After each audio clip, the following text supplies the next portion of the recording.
ذبح کر دیے،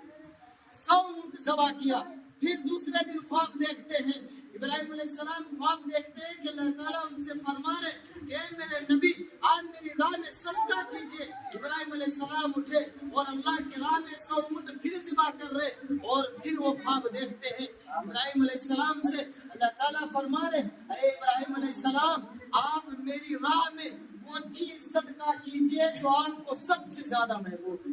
میری راہ میں آپ وہ چیز قربان کیجئے جو آپ کو سب سے زیادہ محبوب ہے۔ یعنی اللہ تعالیٰ حضرت ابراہیم علیہ السلام کے بیٹے حضرت اسماعیل علیہ السلام کی قربانی کے بارے میں کہہ رہے ہیں۔ اب ابراہیم علیہ السلام نے جب صبح ہوئی تو یہ نہیں دیکھا کہ صاحب یہ تو خواب ہے، خواب کی چلو تحقیق کر لیتے ہیں، تعبیر کر لیتے ہیں، نہیں بلکہ خواب دیکھا۔ اب چونکہ نبی کا خواب سچا ہوا کرتا ہے، فوراً صبح نکلے اور اپنے بیٹے کے پاس گئے، ایک رسی لی اور چھری بغل میں دبائے اور دبا کر کے چل دیے۔ دل کے اندر تو ایک طرف تھی کہ 100 سال کی عمر میں جا کر کے کوئی بیٹا ملا ہو، پھر اللہ کی طرف سے حکم ہوا کہ میری راہ میں آپ ان کو قربان کیجئے۔ حضرت ابراہیم علیہ السلام تو ایک اللہ کے خاص نبی تھے، وہ فوراً بغیر چون و چرا ایک رسی لی اور بغل میں چھری دبائی، اپنی بیوی سے کہہ رہے کہ میری بیوی میں اپنے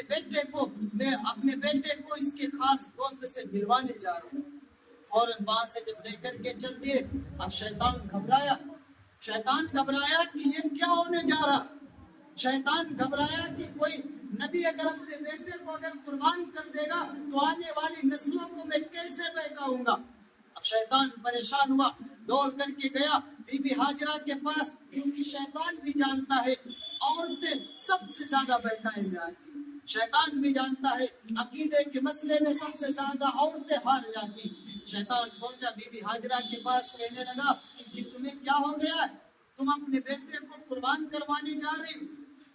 تم اپنے بیٹے کو قربان کرانے جا رہی۔ بیوی نے جب دھتکار کر کے جب بھگا دیا، وہ پہنچا شیطان حضرت ابراہیم علیہ السلام کے پاس اور کہنے لگا کہ تمہیں کیا ہو گیا، کیا کوئی سگا باپ اپنے بیٹے کو ذبح کرتا ہے، تم اپنے بیٹے کو ذبح کرنے جا رہے ہو اللہ کے راستے میں، تم تو کوئی اور چیز بھی ذبح کر سکتے ہو، تم کوئی صدقہ کر سکتے ہو، اپنے بیٹے کو کیوں ذبح کرنے جا رہے ہو۔ فوراً ابراہیم علیہ السلام نے کنکریاں ماری، بھاگ جا مردود۔ پھر پہنچا شیطان اسماعیل علیہ السلام کے پاس، کہنے لگا کہ تمہیں پتا ہے تمہارے ابا جان کیا کرنے جا رہے،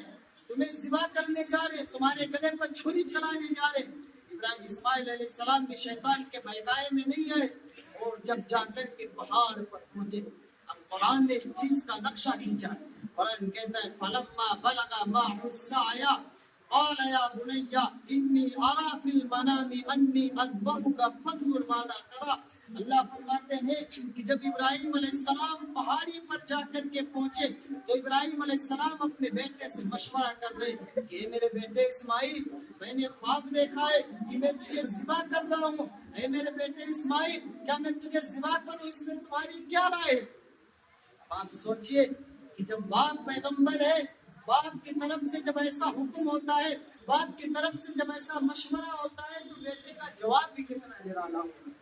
بیٹا بھی نبی ہے، بیٹا بھی پیغمبر، بیٹے کا جواب کتنا نرالا ہوگا۔ اسماعیل علیہ السلام نے جواب دیا قال یا ابت افعل ما تؤمر، اے ابا جان آپ سوچ کیا رہے، اگر حکم اللہ نے دیا ہے آپ کیوں سوچ رہے، آپ کر ڈالیے، ما تؤمر جو تم کو اللہ نے حکم دیا آپ کر ڈالیے، آپ میری فکر مت کیجیے، ستجدنی انشاءاللہ من الصابرین، اے میرا ابا جان انشاءاللہ آپ مجھے صبر کرنے والوں میں سے پائیں گے، آپ شکوہ کرنے والوں میں سے نہیں پائیں گے۔ اب جب ابراہیم علیہ السلام جب اپنے بیٹے کو لے کر کے جب چلے تو بیٹے نے کہا کہ ابا جان میرا ایک مشورہ ہے،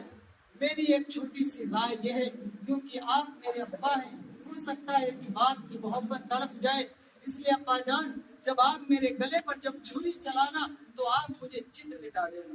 میرے ہاتھ اور پیر باندھ دینا تاکہ میں ہلا نہ سکوں۔ ابراہیم علیہ السلام اس وقت آنکھوں میں آنسو آگے،